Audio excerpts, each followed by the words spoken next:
Hello everyone, welcome to the Smart Eyes Foundation. आज हम discuss करने वाले हैं 3 जुलाई 2024 का करंट अफेयर्स। और करंट अफेयर्स में हम लोग डिस्कस करने वाले हैं ये सारे टॉपिक्स।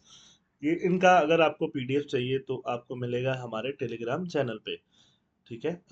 एक शॉर्ट अनाउंसमेंट मैं यहाँ पे करना चाहूँगा। जो भी हमारा डेली करंट अफेयर्स देखते हैं, डेली करंट अफेयर्स देखते हैं, उनके लिए शॉर्ट अनाउंसमेंट जो है वो क्या है कि हम लोग क्या कर रहे हैं। We are doing the current affairs for both UPSC and also for APSC, right? UPSC and APSC का जो सिलेबस है वो ऑलमोस्ट सेम है। ऐसे दोनों में आता है, GS 1 2 3 4 ये सिलेबस दोनों में आता है, दोनों ही सब्जेक्ट में आ रहा होता है। फिर बात करेंगे, APSC में एक पेपर एक्स्ट्रा होता है जिसको हम लोग बोलते हैं GS 5 का पेपर, राइट? GS 5 में क्या होता है, ये मेंस के पेपर की बात कर रहे हैं। और प्रीलिम्स जो है वो प्रीलिम्स तो एमसीक्यू बेस्ड है, सीसैट दोनों में है। GS 5 में क्या होता है, जिसमें आसाम स्पेसिफिक टॉपिक्स होते हैं, आसाम हिस्ट्री से रिलेटेड, आसाम ज्योग्राफी से रिलेटेड, आसाम इकोनॉमी पॉलिटी, इन सब चीज, गवर्नेंस, इन सब चीज़ों से रिलेटेड, आसाम से रिलेटेड स्कीम्स, ये सारी चीज़ें आपको कहाँ मिलेंगी? GS 5 या APSC के प्रीलिम्स में मिलने के चांसेस रहेंगे। तो हम लोग जुलाई से ये कर रहे हैं कि जुलाई से जो भी डेली करंट अफेयर्स होगा वो यूपीएससी और एपीएससी के जो भी कॉमन सब्जेक्ट हैं वो सारे कवर करेगा। और जो सिर्फ एपीएससी स्पेसिफिक है, जो सिर्फ GS 5 को केटर करेगा और उसमें बाकी कोई सिलेबस नहीं आएगा, उसके लिए हम लोग एक अलग वीकली सीरीज चलाएंगे। वीकली कि अगर आपको सिर्फ GS 5 का टॉपिक्स देखना है, सिर्फ Assam relevant, Assam specific topic देखना है, तो आपको वीकली सीरीज में मिलेगा। और वीकली सीरीज आप देखते जाओगे और वो आपका क्या हो जाएगा, कवर हो जाएगा। ठीक है। तो वीकली मतलब संडे टू संडे ये आया करेगा। मंडे टू सैटरडे जो होता है हमारा डेली करंट अफेयर्स आता है। तो वीक में हर दिन you will get something for your education. ठीक है। तो यहाँ पे देखिए, जैसे ये टॉपिक हम लोग लेने वाले हैं, peace accord in the north east. तो नॉर्थ ईस्ट का बात कर रहा है तो obviously it is important for GS paper 5। But peace accord है, it is also important for our internal security, GS paper 3। तो अगर ये GS पेपर 3 में है तो ये डेली करंट अफेयर्स में कवर होगा। अगर सिर्फ और सिर्फ हम GS पेपर 5 की ही बात करें, वो यूपीएससी में कहीं से नहीं आने वाला है, देन ओनली विल फोकस उसको कवर करेंगे आसाम के जो भी वीकली हम लोग चलाने वाले हैं सीरीज, उसमें कवर करेंगे, है ना? तो आई थिंक आपको समझ में आ गया होगा कि प्रेटी मच हम लोग जुलाई से क्या कर रहे हैं। क्योंकि आज कुछ इंपॉर्टेंट करंट अफेयर्स थे जो कि आसाम के पर्सपेक्टिव से तो काफी इंपॉर्टेंट थे, बट यूपीएससी के पर्सपेक्टिव से नहीं थे। तो इसलिए हमने उसको अभी स्किप किया है, उसको वीकली सीरीज में लेकर के आएंगे। इससे आपका दोनों डिवीजन अच्छे से होने लगेगा। और जो लोग सिर्फ यूपीएससी पे फोकस कर रहे हैं वो डेली करंट अफेयर्स आंख मूंद के करते जाएंगे, उनको कोई भी टॉपिक छोड़ने की जरूरत नहीं होगी। So let's start with that. आप कमेंट में बताइएगा कि आपको ये इनिशिएटिव कैसा लगा, जो अभी हम लोगों ने बताया कि ऐसा हम लोग करने वाले हैं, है ना? एंड अगले संडे से आपको इसके वीडियोस मिलने स्टार्ट हो जाएंगे। तो फर्स्ट हम लोग बात करते हैं प्रोजेक्ट चीता का। Establishing a second home for cheetahs at Gandhi Sagar sanctuary. तो एक हमारे यहाँ चीता जो है इंडिया में विलुप्त हो गया था, एक्सटिंक्ट हो गया था। 1950s में ही हमारे यहाँ चीता एक्सटिंक्ट हो गया था।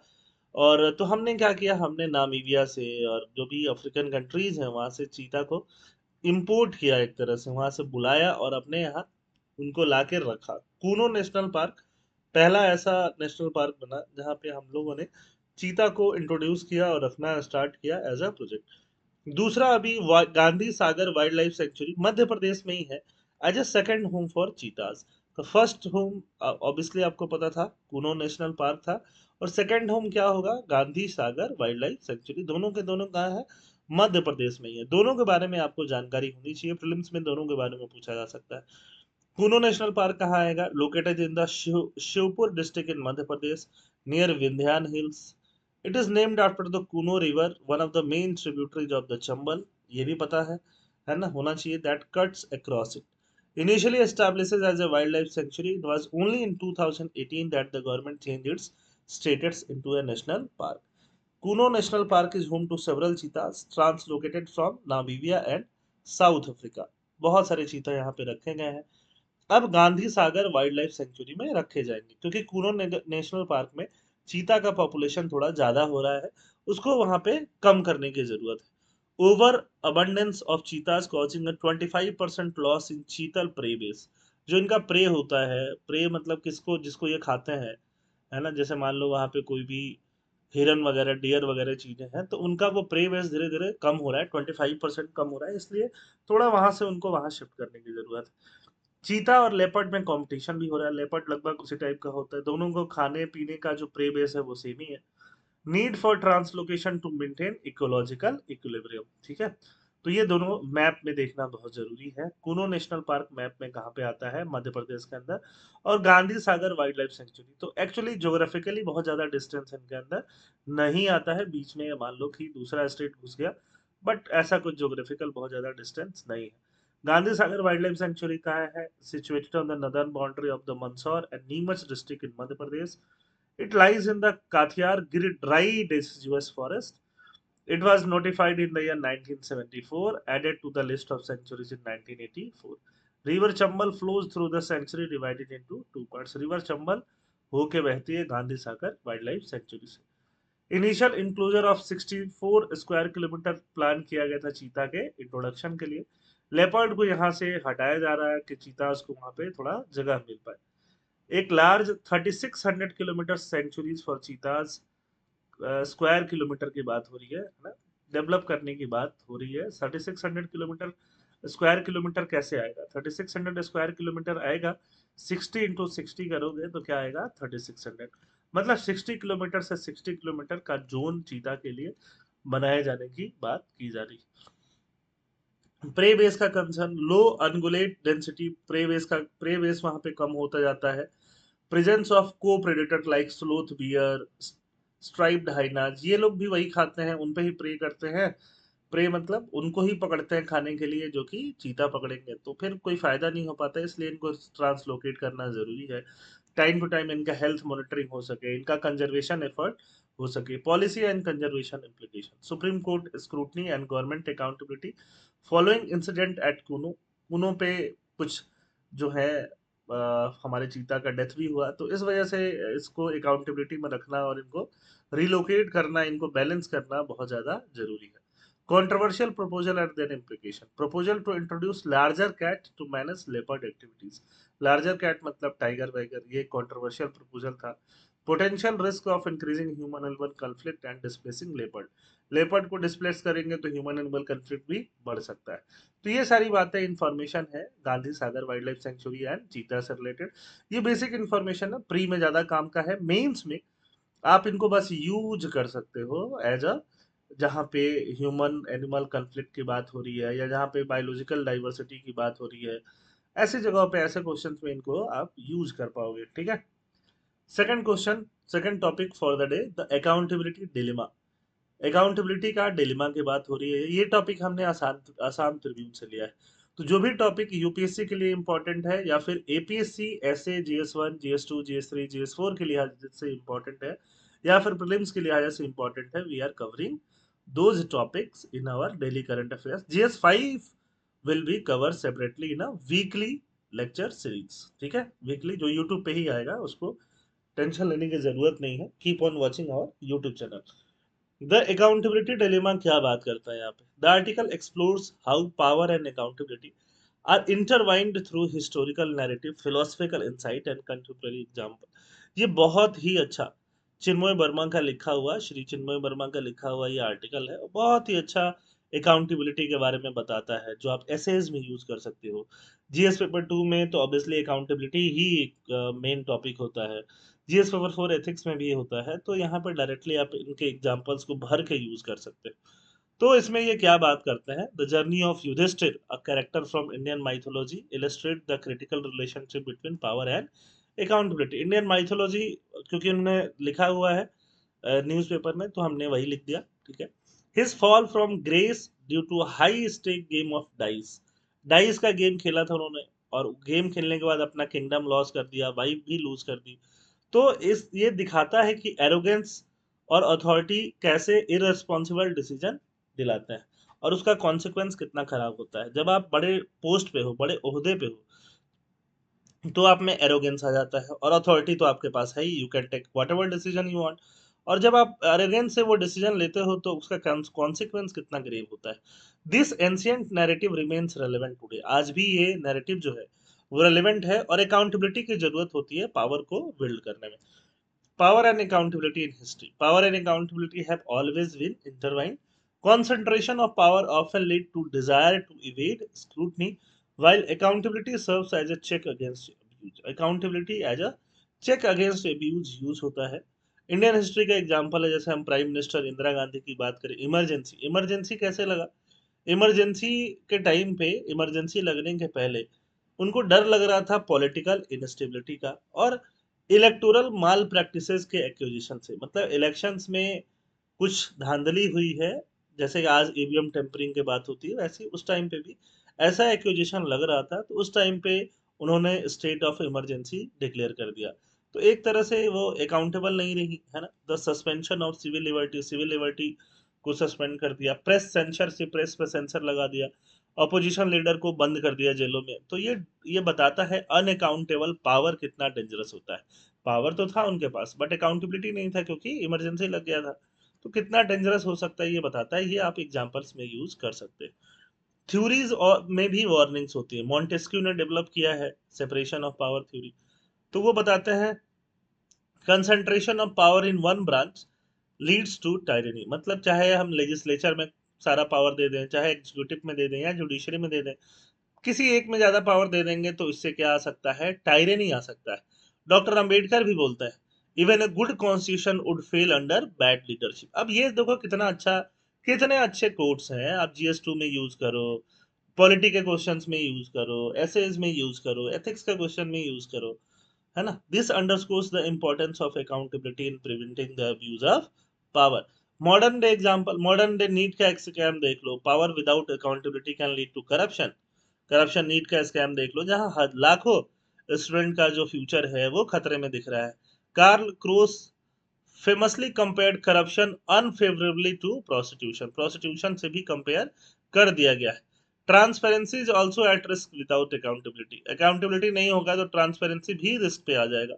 जेएस मिल जो बहुत बड़े फिलोसफर थे, वो भी हार्म प्रिंसिपल की बात करते थे।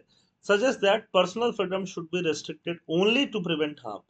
पर्सनल फ्रीडम तभी रेस्ट्रिक्ट किया जाना चाहिए जब दूसरों को हार्म हो रहा है। जैसे मान लो तुम खाना खा रहे हो, रोटी खा रहे हो, दाल खा रहे हो, चावल खा रहे हो, सब्जी खा रहे हो, कुछ भी खा रहे हो, किसी और का हार्म नहीं हो रहा है तो कोई दिक्कत नहीं है। हाँ, बट रात में चिल्ला रहे हो, किसी को सोने में दिक्कत हो रहा है, तो उसको हार्म प्रिंसिपल में बोला जाएगा और उसको रोका जा सकता है। Transparency in decision making help reduce harm and enhance accountability.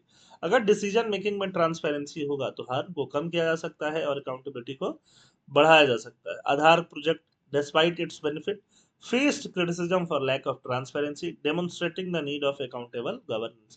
Example में मेंशन करोगे इसको। Judicial and legislative example. Accountability ensures that power is not absolute. Accountability बताती है कि पावर एब्सोल्यूट नहीं है। The judiciary judgement in the Navtej Singh Johar versus Union of India case highlight the importance of checks and balance. ये बहुत ही famous case था, नवतेज सिंह जौहर case, है ना। तो यहाँ पे नवतेज सिंह जौहर केस में अकाउंटेबिलिटी की बातें करी गई, ट्रांस चेक्स एंड बैलेंसेस बना के रखने की बातें करी गई।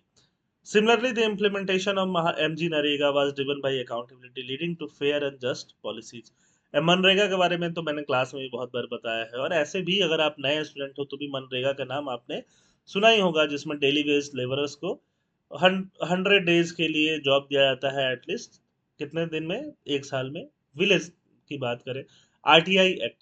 RTI empowered citizen to demand information from the government, fostering trust and mutual governance in democratic setup। social and cultural impact क्या है? social consequences, lack of accountability can lead to disenfranchisement and unrest।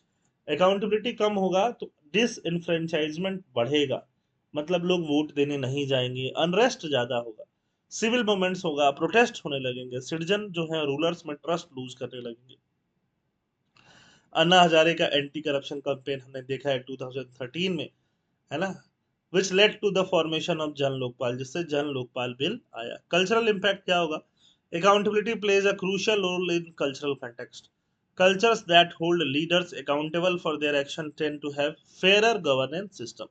ऐसा culture होना चाहिए जहां leader को accountable बनाया जाए। ऐसा नहीं कि मेरे लीडर ने जो किया सही किया होगा, इस भावना से नहीं। रादर देन हमें लीडर्स को क्या बनाना होगा? Accountable. Movement like me too, black life matter demonstrate the global demand for accountability and justice. क्या बेहतरीन एग्जाम्पल है। कहाँ आप इसको ऐसे में, एथिक्स में, GS2 हर जगह तो लिख सकते हो, है ना? क्या अच्छा आर्टिकल आया आसाम ट्रिब्यून में। Personal and ethical dimension, personal behaviour, the relationship between power and accountability shapes individual behavior। Power and accountability के बीच में जो रिलेशनशिप है वो इंडिविजुअल बिहेवियर को शेप करता है। अनअकाउंटेबल लीडर में develop a sense of entitlement. Unaccountable leader एक सेंस ऑफ इंटाइटलमेंट डेवलप कर लेते हैं, जिससे वो एक्शंस कैसे लेते हैं? अनएथिकल।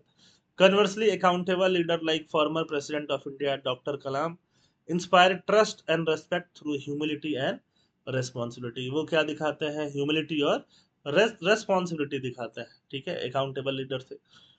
सॉल्यूशंस क्या होने चाहिए? जो भी इंस्टीट्यूशन है उनको स्ट्रेंथन करो। अनअकाउंटेबल पावर का जो इशू है उसको स्ट्रेंथ को एड्रेस करना बहुत जरूरी है।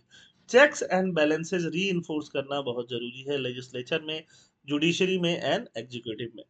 अ फ्री प्रेस, प्रेस क्या होना चाहिए? Free and independent body like Election Commission are essential for effective oversight. Legal reform क्या हो? enacting and informing strict anti-corruption laws can deter the misuse of power। and laws क्या होने चाहिए? strict। implementation of RTI Act and the Whistleblower Protection Act are significant step toward increasing transparency and protecting those who expose corruption। उनको protect करेंगे जो कि corruption को क्या करते हैं? एक्सपोज करते हैं। ये लीगल रिफॉर्म करना चाहिए। पब्लिक पार्टिसिपेशन को बढ़ाओ। पब्लिक पार्टिसिपेशन, सोशल ऑडिट का नाम सुना है ना? सोशल ऑडिट हम लोगों ने पढ़ा है, ग्राम सभास, पब्लिक हियरिंग, है ना? In cities like Pune participatory budgeting होता है, exemplifies successful signage citizen engagement. Digital government, है ना? ई गवर्नेंस को प्रमोट करना, डायरेक्ट बेनिफिट ट्रांसफर को, ब्लॉकचेन टेक्नोलॉजी वगैरह का यूज, इंटरमीडियरीज को कम करना। अब डीबीटी से तो कितना ही ज्यादा अकाउंटेबिलिटी ट्रांसपेरेंसी बढ़ाएगा। इंटरमीडियरीज को क्या किया गया? हटाया गया। सब्सिडीज को डायरेक्ट किया गया। एग्जाम्पल, पहल का एग्जाम्पल हम लोग देते हैं, है ना? तो इसमें से बहुत सारी चीजें आपको पहले से पता थी, कुछ एग्जाम्पल्स, कुछ इनसाइट आपको नहीं पता थी, वो जरूर आप अपने आंसर्स में ऐड कर लेना।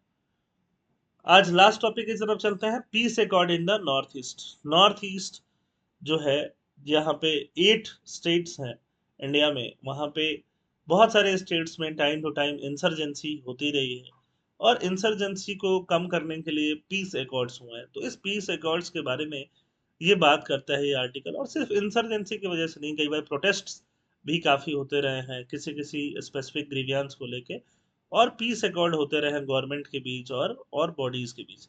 The article explores two pivotal peace agreement in India's north east. Mizoram peace accord जो 1986 में हुआ, आसाम अकॉर्ड जो 1985 में हुआ, दोनों को कंपेयर करता है। Peace accord have played a critical role in addressing conflict and insurgencies in India's northeast. Two significant accords are the Mizoram Peace Accord, Assam Accord. While the former is celebrated for its success, the latter remains a contentious issue due to its unfulfilled promise। Unfulfilled promise किसमें था? Assam accord में जो भी promise की गई वो fulfil नहीं हुआ। मिजोरम पीस अकॉर्ड में जो भी बोला गया वो फुलफिल हुआ, और वो काफी सक्सेसफुल हुआ। मिजोरम पीस अकॉर्ड के बारे में पहले जान लेते हैं। Mizoram peace accord was signed between the government of India and the Mizo National Front to end the 20 year insurgency in Mizoram. Mizoram में 20 ईयर इंसर्जेंसी को एंड किया गया। This insurgency had caused significant unrest and violence in the state then a union territory. इस insurgency ने क्या किया? Significant unrest किया, कहाँ पे? एंड वायलेंस किया यूनियन टेरिटरी में। तब मिजोरम क्या हुआ करता था? यूनियन टेरिटरी हुआ करता था। ठीक है। सक्सेस फैक्टर क्या हुआ? Homogeneous society. Homogeneous society, homogeneous society मतलब मिजोरम जो है वहां पे सोसाइटी होमोजीनियस, एक ही कल्चर से बना हुआ है। बहुत ज्यादा कल्चरल डिफरेंसेस वहां के लोगों में नहीं आता। तो ये एक बहुत बड़ा रीजन रहा जो मिजो एकॉर्ड है उसका सक्सेसफुल होने का। सिंसियरिटी ऑफ पार्टी, जो लोग पार्टीज में थे, मतलब गवर्नमेंट एक साइड पार्टी में होता है और रिबिलियन लोग जो रिबल कर रहे होते हैं वो दूसरी साइड होता है। दोनों लोग अपने जो भी बात थी उनको कमिट करने के लिए काफी सिंसियर थे। लीडरशिप ऑफ पू लाल देंगा, former president of Mizo National front. पुलालदेंगा pushed for a peaceful resolution, उन्होंने एक पीसफुल रेजोल्यूशन की बात की और लीडरशिप पे एकदम स्ट्रांगली खड़े रहे। इम्पैक्ट क्या हुआ? Mizo peace accord remain the most successful peace accord in North East, significantly contributing the region stability and development. इससे रीजन में काफी स्टेबिलिटी आई और डेवलपमेंट भी हुआ। अब मिजोरम में हम कुछ ऐसा सुनने को नहीं मिलता। असम अकॉर्ड की बात कर लेते हैं। श्री राजीव गांधी यहाँ पे आप देख पा रहे होंगे, है ना, उस समय के प्राइम मिनिस्टर थे 1985 के, जब असम अकॉर्ड साइन हुआ था। The Assam accord was signed after a 6-year mass movement that saw the loss of 55 lives. The accord aimed to protect the identity of the local Akhmiya population threatened by large-scale illegal migration. Bangladesh से कैसा migration हो रहा था? Illegal, है ना, 1971 के पहले भी हो रहा था, इनफैक्ट बाद भी हो रहा था जब बांग्लादेश बन गया। प्रोविजंस क्या किए गए? Detection and deportation of illegal migrant. जो भी इलीगल माइग्रेंट आएंगे, एक तो होते हैं माइग्रेंट, वीजा वीजा लेके प्रॉपरली आते हैं, एक होते हैं इलीगली बॉर्डर क्रॉस करके आ जाते हैं, उनको डिटेक्ट किया जाएगा और डिपोर्ट किया जाएगा, खासकर उनको जो 1971 के बाद आए। Ceiling the Indo Bangla border, India और बांग्लादेश का बॉर्डर सील कर दिया जाएगा, जो इलीगल माइग्रेशन नहीं हो। Constitutional safeguard, ensure protection of the indigenous people, जो आसाम के इंडिजिनस पॉपुलेशन होगा उसको कॉन्स्टिट्यूशन सेफगार्ड देगा एक, और उनका अपना आइडेंटिटी तो है ही, उनको सेव करेगा। चैलेंजेस एंड फेलियर्स क्या रहे? इंप्लीमेंट नहीं हुआ, 40 साल हो गए ना, 1985 से ले लो तो 1985 में आप 40 साल जोड़ोगे तो कितना आएगा? 2025, 2024 में हम लोग खड़े ही हैं। हम लोग यहाँ पे वो मीम वाला गाना बना सकते हैं, ठीक है, खड़ा हूँ आज भी वही। Political indifference. Despite numerous talks at various levels, there has been little progress on the ground.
आगे बात करते हैं।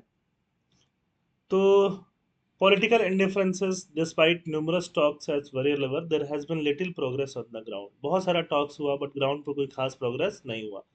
अभी जो करंट गवर्नमेंट की पॉलिसी थी जिसमें उन्होंने सिटीजनशिप अमेंडमेंट एक्ट को इम्प्लीमेंट किया, तो सिटीजनशिप अमेंडमेंट एक्ट क्या बोलता है? जो हिंदू या जो नॉन मुस्लिम माइग्रेंट है, भले ही लीगल है बांग्लादेश से, उनको एक्सेप्ट कर लिया जाएगा। तो ये बात तो आसाम अकॉर्ड में नहीं हुई थी। आसाम अकॉर्ड की जो पॉलिसी है या करंट गवर्नमेंट की पॉलिसीज जो है वो क्या है? Contradictory. Current scenario, failure to implement the Assam accord provision has left the identity of Assamese people vulnerable. Assam accord को इम्प्लीमेंट नहीं कर पाने से असमीज पीपल क्या का आइडेंटिटी वल्नरेबल हो गया। Governments contradictory actions have further complicated the situation, making it difficult to reconcile this conflicting interest. ठीक है, आगे बात करते हैं। The contrasting outcome of the Mizoram Peace Accord and the Assam Accord highlight the importance of genuine commitment, leadership, and socio-political context in the success of peace agreement.